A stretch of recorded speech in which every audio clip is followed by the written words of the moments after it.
Hello అండి అందరికీ welcome back to my channel. ఎలా ఉన్నారు అందరూ? చాలా బాగున్నారా? నేనైతే చాలా బాగున్నా. సో ఇక్కడ వచ్చేసి ఏంటంటే మేము త్రయంబకేశ్వర్ అయితే వెళ్ళడానికి అని చెప్పేసి చాలా ప్లానింగ్ చేసాము. బట్ ఏంటంటే లేట్ అయిపోయిందనమాట వెళ్ళేటప్పటికి. అంటే మార్నింగ్ ఎర్లీగా స్టార్ట్ అయినా కానీ కొంచెం బైక్ అనేది ట్రబుల్ ఇవ్వడంతో ఇంకా ఒక 1.5 అవర్ లేట్ అయిపోయింది. సో ఓల్డ్ బైక్ కాబట్టి కొంచెం ట్రబుల్ ఇచ్చిందనమాట. నెక్స్ట్ ఏంటంటే మాకు అంటే మేముండే ప్లేస్ నుంచి ఇక్కడికి మ్యాక్సిమం 2 అవర్స్ అయితే పడుతుంది. సో అందుకని చెప్పేసి ఎర్లీగా స్టార్ట్ అయినా కానీ సో దానివల్ల లేట్ అయింది. ఇక్కడ చూసారు కదా త్రయంబకేశ్వర్లో అంతమంది జనాలు ఉన్నారు. యాక్చువల్లీ చెప్పాలంటే మేము సోమవారం వెళ్ళాము. బట్ మన సైడ్ ఏంటంటే శివాలయం అనేది సోమవారం ఉంటుంది. అంటే ఎక్కువగా సోమవారం వెళ్తూ ఉంటారు. బట్ ఇక్కడ ఏంటంటే బుధవారం కానీ లేదంటే శనివారం కానీ వెళ్తారంట. సో మేము ఎంక్వైరీ చేస్తే అలా చెప్పారండి. అంటే మేము నార్మల్గా అడిగాము ఏ రోజు అంటే మేము సోమవారం అనుకున్నాంలేండి.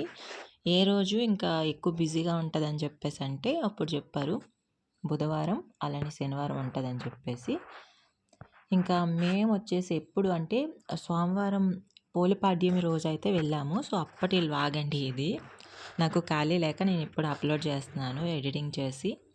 సో చాలామంది జనాలు అయితే వచ్చారు. మాకు దర్శనానికి కూడా కొంచెం ఎక్కువ టైమే పట్టిందని చెప్పాలి. సో ఇంకా వస్తూనే ఉన్నారనమాట చాలామంది. సో ఫైనల్గా మేము త్రయంబకేశ్వర్ కూడా వెళ్ళాము. ఇంతకుముందు షిరిడి వెళ్ళాము. నెక్స్ట్ ఇక్కడ ఉండే టెంపుల్ ముక్తిధామ్ అని చెప్పేసి నాసిక్లో మేము ఉండే ప్లేస్కి దగ్గరలో ఉండే టెంపుల్కి వెళ్ళాము. సో ఒక్కొక్కటి కవర్ చేస్తున్నాం అనమాట.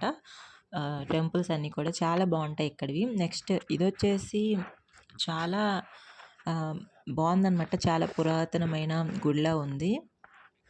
సో డీటెయిల్స్ అన్నీ నాకు తెలియదు కానీ చూడడానికి అయితే చాలా నాకు కొంచెం మైండ్ అయితే ఫ్రీగా అనిపించింది. గుడికి వెళ్తే మనకి చాలా పాజిటివ్ ఎనర్జీ అయితే వస్తుంది. సో అదనమాట. నెక్స్ట్ ఇంకా బయటికి వచ్చేసాము. అంటే అక్కడ ఫోన్ అలౌ చేస్తారు. బట్ ఏంటంటే ఇంకా మొత్తం దేవుడి దగ్గరికి వెళ్ళేటప్పుడు ఎక్కువ జనాలు ఉంటారు కాబట్టి తీయడానికి అయితే అవ్వలేదు.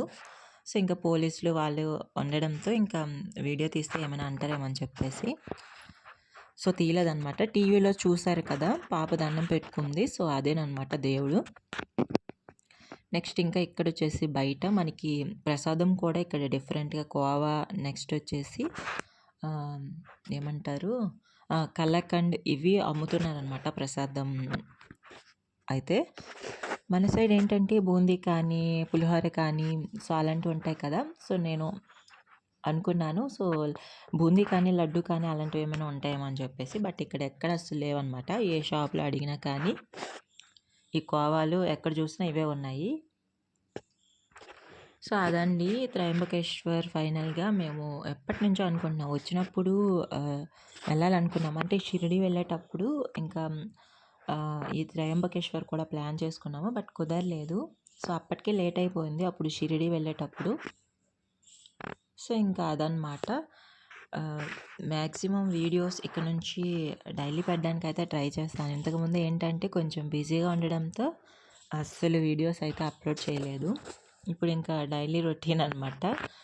సో అదే. సో ఇన్ని రోజులు వీడియోస్ చేయడానికి కొంచెం టైం పట్టింది. అంటే వీడియోస్ అయితే అప్లోడ్ వీడియోస్ అయితే షూట్ చేశాను. బట్ ఏంటంటే ఏదైనా ఎడిటింగ్ చేయడానికి కొంచెం లేట్ అవుతుంది ఏ వీడియో అయినా. సో ఇక్కడ నుంచి ఆ ప్రాబ్లం అయితే ఉండదు. అంటే రెగ్యులర్గా వీడియోస్ చేయాలి అనుకుంటున్నాను. ఖచ్చితంగా మోనటైజేషన్ అయ్యేంత వరకు ఖచ్చితంగా వీడియోస్ చేయాలన్నదే నా పంతం అనమాట. సో అదండి. ఇంకా త్రయంబకేశ్వర్లో లాగ్ అయితే ఇలా అయిపోయింది. బట్ ఎప్పుడు కానీ లాంగ్ జర్నీ చేసేటప్పుడు బైక్తో వెళ్ళకపోవడమే మంచిదని చెప్పేసి నా ఫీలింగ్. అంటే ఇద్దరం ఉండేటప్పుడు వెళ్ళిపోయినా పర్లేదు. బట్ పిల్లలతో కార్ బుక్ చేసుకుంటే బెటర్ అనిపించింది నాకు.